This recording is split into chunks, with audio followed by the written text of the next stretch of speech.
आखिर में हम बात करेंगे भारत की, जो कोई मौका जाने नहीं देता पाकिस्तान के खिलाफ इक़दामात का, खासतौर पे आलमी सतह पर। आपको याद होगा फैटफ का जब मामला आया, पाकिस्तान ग्रे लिस्ट में था, तो भारत बाकायदा कैंपेन करता रहा पाकिस्तान के खिलाफ कि पाकिस्तान को ब्लैक लिस्ट तक कर दिया जाए और पाकिस्तान की मईशत को एक बहुत ख़तरनाक और खौफनाक हद तक नुकसान पहुँचाया जाए। अब ज़रा मामला उलट हो गया है, जबकि कैंपेन नहीं की जा सकती। अब आप ये देखें कि खुद वो फंस गया है जो गड़ा पाकिस्तान के लिए खोदना चाह रहा था। 674 अरब डॉलर की मनी लॉन्ड्रिंग सामने आई है, 674 अरब डॉलर, और सिर्फ 9 साल के अंदर अंदर। ये भारत की तरफ से। यह भी कहा जा रहा है जी मुंबई दुनिया में जुए का सबसे बड़ा अड्डा बन चुका है, और इसी वजह से भारत अब फैटफ के जो इंटरनेशनल ऑर्गेनाइजेशन है वो देखती है कि गैर कानूनी तौर पर तो कोई पैसा इधर से उधर नहीं जा रहा, उसके रडार पर भारत आ गया है।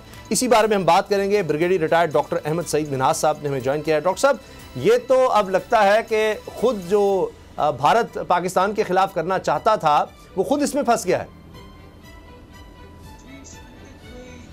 शक नहीं इसमें कि इंडिया इस वक्त सही मानों में तिक सूप के अंदर है, और जो दूसरों पे इल्जाम लगाता चला आया था अब उसमें बुरी तरह से एक्सपोज हो गया है। उसकी सबसे जिंदा मिसाल आपकी जो भी टेरर फाइनेंसिंग के हिसाब से इंडिया एक्सपोज हुआ है कनाडा में और अमेरिका के अंदर, और सेकेंडली हमारे पास जो कुलभूषण यादव की सूरत में एक टेररिस्ट है जिसको फाइनेंसिंग सारी जो इंडियंस की तरफ से टेरर फाइनेंसिंग। जी अच्छा ब्रिगेडियर साहब, ये बड़ी अहम आपने बात की है टेरर फाइनेंसिंग के हवाले से, और जाहिर है कि जो टेररिज्म के सबूत सामने आए हैं, कनाडा का आपने हवाला दिया और वो केस अब एक तरह से साबित हो चुका है। हत्ता कि अमेरिका की तरफ से भी ये कहा गया कि जी वो इसी तरह से एक अमेरिकी शहरी को भारत की एजेंसीज मरवाना चाह रही थी, और बरवक्त उस पर कार्रवाई करके भारत को आगाह भी कर दिया गया।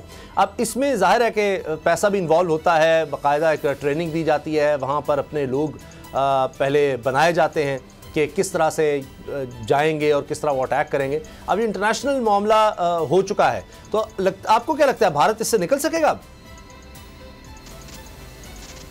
इसको निकलना जो इंडिया को उससे निकलना खासा मुश्किल साबित होगा।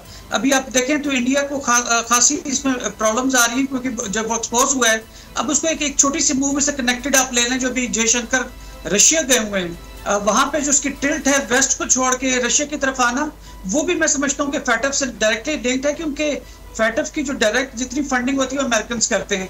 तो फैटफ ने जो भी 330 क्वेश्चन उनको पोस्ट किए, इनके जो रिव्यू मीटिंग हुई नवंबर के अंदर, जिसका इसमें सवालात का जवाब देने, तो उसमें आप देखें कि पाकिस्तान ने सिर्फ 27 जवाब देने थे, और वो ग्रे लिस्ट से ब्लैक लिस्ट में जाने का उसको खतरा पैदा हो गया था। अब 330 क्वेश्चन का जब वो देगा जवाब, जो फैटफ के एलिमेंट्स और जो उनके लोग हैं अगर उसके जवाब से मुतमईन होते हैं, तब इंडिया उससे बच पाएगा।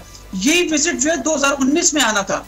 2019 में जो इंडिया ने जब देखा कि वो मोदी की गवर्नमेंट काफी टेरर फाइनेंसिंग में और फाइनेंशियल क्रिमिनलिटी के अंदर बिल्कुल सामने आ रही थी, लेकिन बुग़्ज़ चाइना में इंडिया फिर थोड़ा बचत कर रहा था, तो ये छुप गया जाके इंडिया उसमें कोविड के पीछे, और 2023 के अंदर अब वो आए थे यहाँ पे और 330 सवाल देकर गए।